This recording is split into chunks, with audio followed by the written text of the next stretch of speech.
Assalamualaikum warahmatullahi wabarakatuh.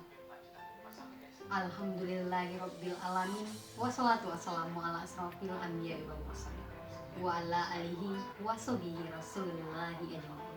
Amma ba'du. Puji dan syukur marilah kita ucapkan kehadirat Allah Subhanahu wa taala yang telah melimpahkan rahmat, nikmat serta hidayahnya kepada kita sehingga kita alhamdulillah dapat melaksanakan ibadah puasa pada bulan yang penuh berkah ini. Salawat berangkaikan salam tercurahkan kepada Nabi Allah, Nabi besar, Nabi agung Muhammad Sallallahu Alaihi Wasallam yang telah membawa kita, yang telah menuntun kita dari alam kebodohan menuju alam yang penuh ilmu pengetahuan seperti yang kita rasakan pada saat sekarang ini. Sahabat hijrah yang dirahmati oleh Allah Subhanahu wa taala. Puasa tidak hanya menahan lapar, tidak hanya menahan haus, namun juga menahan diri dari perbuatan yang keji dan mungkar.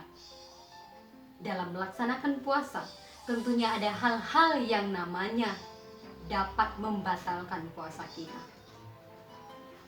Adapun hal-hal yang dapat membatalkan puasa, yang pertama, makan dan minum. Makan, minum, atau memasukkan sesuatu dengan sengaja ke dalam salah satu lubang yang ada dalam tubuh manusia, maka dapat membatalkan puasa.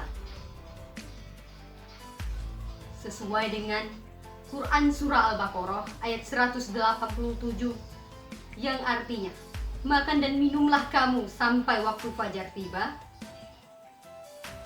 dengan dapat membedakan benang putih dan hitam. Adapun seseorang tidak dibatalkan puasanya apabila dia makan atau minum dalam keadaan tidak sengaja, maka tidak dijatuhkan hukum batal untuknya. Dan yang kedua, berhubungan badan waktu puasa. Berhubungan badan waktu puasa dapat membatalkan puasa seseorang. Untuk itu, ia diwajibkan untuk mengganti puasa di luar hari bulan puasa tersebut. Dan dia juga diwajibkan, diharuskan untuk membayar kafarat dengan 3 opsi. Yang pertama, harus memerdekakan budak. Jika tidak mampu memerdekakan budak, maka harus membayar puasa 2 bulan berturut-turut atau berpuasa 2 bulan berturut-turut. Jika tidak mampu juga, maka Allah memberikan keringanan untuk hambanya dengan memilih opsi ketiga, yaitu dengan cara memberikan makanan untuk 60 orang miskin. Dan yang ketiga adalah muntah dengan sengaja. Muntah dengan sengaja atau memasukkan sesuatu ke dalam mulut lalu seseorang memuntahkannya dengan sengaja, maka puasanya batal. Sesuai dengan hadis riwayat yang diriwayatkan oleh Ibnu Majah dan Tirmizi yang artinya, apabila seseorang muntah dengan sengaja, maka puasanya batal. Apabila seseorang muntah dengan tidak sengaja, maka puasanya tidak batal. Yang keempat, keluar air mani dengan sengaja. Apabila seseorang keluar air maninya dengan sengaja dengan cara bersentuhan dengan lawan jenis, meskipun itu tidak berhubungan badan, maka puasanya dikatakan batal. Kecuali bagi seseorang yang mimpi basah dengan tidak sengaja, maka puasanya tidak batal.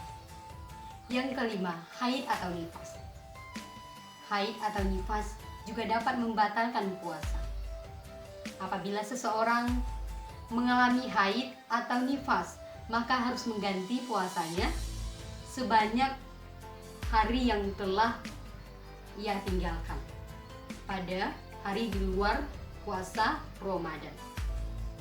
Sesuai yang diriwayatkan oleh Aisyah, kami diperintahkan oleh Rasulullah untuk mengganti puasa yang ditinggalkan. Akan tetapi tidak diperintahkan untuk mengganti sholat yang ditinggalkan. Hadis riwayat Muslim. Yang kelima, yang keenam, gila. Apabila seseorang gila atau kehilangan akal pada saat melaksanakan puasa, maka puasanya menjadi batal. Karena syarat dari puasa yakni harus orang yang berakal, harus orang yang berpikir. Barulah puasanya sah. Sahabat hijrah yang dirahmati oleh Allah. Adapun yang terakhir yang dapat membatalkan puasa yakni murtad. Seseorang murtad atau keluar dari agama Islam atau yang tidak beragama Islam, maka puasanya batal. Sesuai juga dengan syarat puasa bahwa seseorang bisa berpuasa, seseorang sah puasanya apabila ia beragama Islam. Namun seseorang tidak beragama Islam, maka puasanya tidak sah dan tidak diwajibkan puasa. Sahabat hijrah yang dirahmati oleh Allah, itulah beberapa hal yang dapat membatalkan puasa. Hal-hal yang merupakan membuat tidak sahnya puasa seseorang. Untuk itu, marilah kita bersama-sama menghindari yang namanya hal-hal yang dapat membatalkan puasa kita pada bulan suci Ramadan ini. Sahabat hijrah yang dirahmati oleh Allah Subhanahu wa Ta'ala, demikianlah yang dapat saya sampaikan. Jika ada kesalahan dan kejanggalan, saya mohon maaf, karena kesalahan datangnya dari saya dan kebenaran datangnya dari Allah Subhanahu wa Ta'ala. Saya mohon pamit undur diri. Wassalamualaikum warahmatullahi wabarakatuh.